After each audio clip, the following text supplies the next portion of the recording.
So, it's nearly the start of the growing season very soon, so it's time to talk through all the different seeds that I'm going to be sowing this year on the garden report.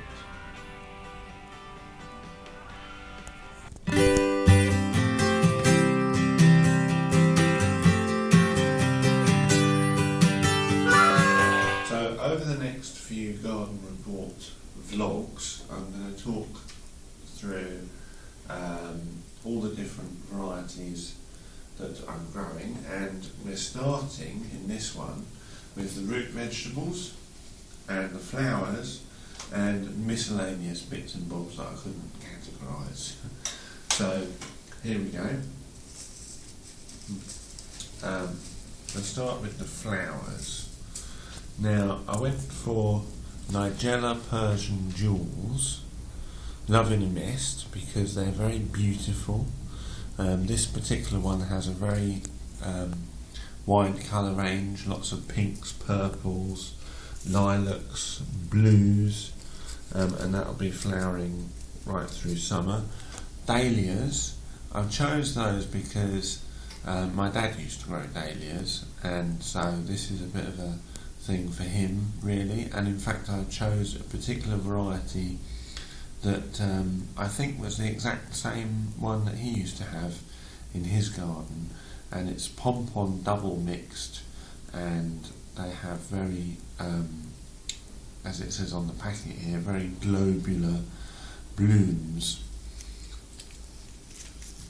Cosmos, we want ones that are where we're trying to attract bees, particularly in the what's going to be the pumpkin and squash area of the Three Sisters bed, as I'm calling it, and they do that. They're quite tall ones, I think. Yes, it says here ideal for cutting, and they are, and they will be popping up in the middle of in between the pumpkins and things like that. And I think the Aster will as well. As it says here, upright stems, a mass of colours. Yeah, I like Aster, and that's Matsumoto mixed. Echinacea purpurea. Yeah, I'm not quite sure why I'm growing this one, but it's another one I think that attracts bees, so that's a reason for growing that one. Papaver White Cloud. I love poppies, and this has very stark white colouring on it that again will be popping up in the middle of the squashes. Interplanted with the runner beans, we're going to have these sweet pea singing the blues. As you can see, very beautiful colouring. So the canes will go runner bean, sweet pea, runner bean, sweet pea, and that will be up against the fence to hide a very big fence that we've got down one side. In the same bed, but right at the front, will be Sunflower Little Leo. As the name suggests, they are a dwarf variety. Last year, when we grew them in pots, they actually all got eaten. I'm hoping that won't happen again this year, obviously. French Marigold Petite Mixed. Again, that's another one I grow out of memory of my dad, really, because he used to love marigolds, and we grew them last year in containers, and they worked very well and looked very good. Nasturtiums, again, we grew last year. They're very good for distracting the aphids and the butterflies. In other words, they distract them away from the cabbages and the brassicas, and they all go to the nasturtiums and eat them instead. That's the plan, anyway. Root vegetables, radishes. I love radishes, like the long ones, French breakfast ones there. Turnip Veitch's Red Globe, as the name suggests, it has a bit of a red tinge to the top of it. Parsnips. Now, Parsnips are, I find they have very low germination rates anyway, so you sow a row of 30 and only 2 pop up. So I'm hoping to avoid that this year. First of all, by growing an F1 variety, Gladiator F1. I never normally use F1 varieties for anything, and I'll explain the reasons for that in another video fairly soon. But I am growing that an F1 variety for this, just because I think it's more likely to germinate. And also what I'm going to do is I'm going to sow them in pots, and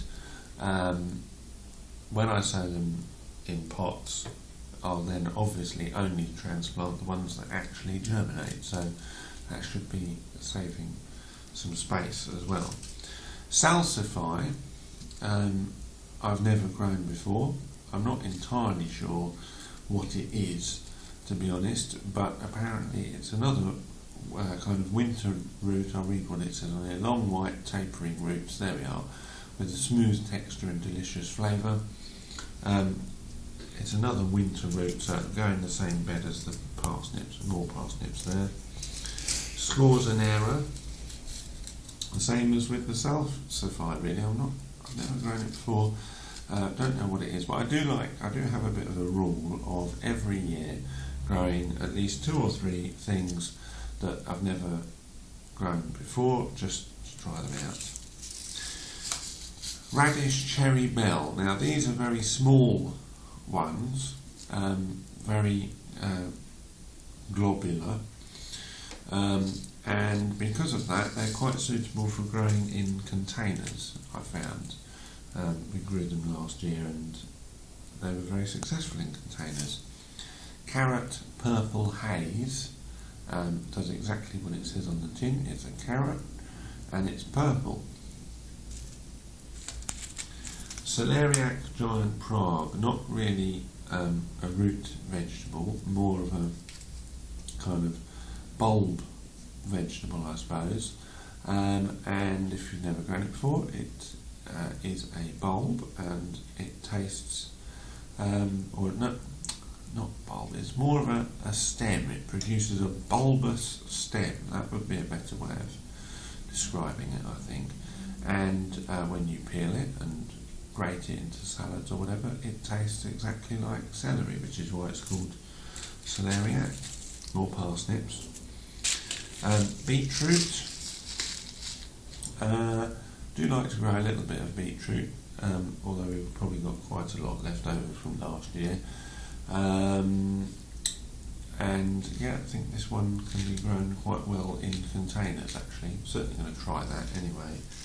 That's Beetroot Chioggia, by the way, and that one has the very distinctive red and white stripes. Turnip Purple Top Milan, nice and small, can be grown in containers, I find, and it has the purple top there. More beetroot, Detroit 2, I think that's a bit more of one that's appropriate for open ground sowing as opposed to containers. Nantes carrots, very small. I don't think they even need thinning actually. Very nice finger-sized carrots, very sweet. Swede Best of All, does exactly what it says on the tin. Very lovely. More French breakfast radishes. You can tell I had a lot left over from last year. Celeriac Giant Monarch, not Giant Monarch, just Monarch. Again, does exactly the same as the Giant Prague thing, and I think I just had some left over. In the miscellaneous category, Sweetcorn True Gold. Now, we've had a couple of years of very low germination for sweet corn, so we might have to try a few tricks to try and get that one to grow. Celery Golden Self-Blanching. We've got some lovely celery out in the garden now actually that we obviously sowed last year. I like that one. spring onion guardsman. That's the first spring onion we've ever had that was really successful last year, and so obviously that's a particular variety that can deal with our heavy soil quite well, so we're using that one, and it grows well in containers also. More of it there. Fennel deferens. We grew that last year. We grew it in the wrong position and at the wrong spacing. The position was quite a bit too sheltered, and the spacing was a little bit too close. So we're going to try and get that right this year. So those are all the seeds that fall into those different categories, and I'm going to do more seeds in tomorrow's vlog, and probably in the one after that as well. So I'll see you then. For now, thanks for watching. Check out the garden report Tumblr in the doobly-doo down below, and I'll see you tomorrow. Bye.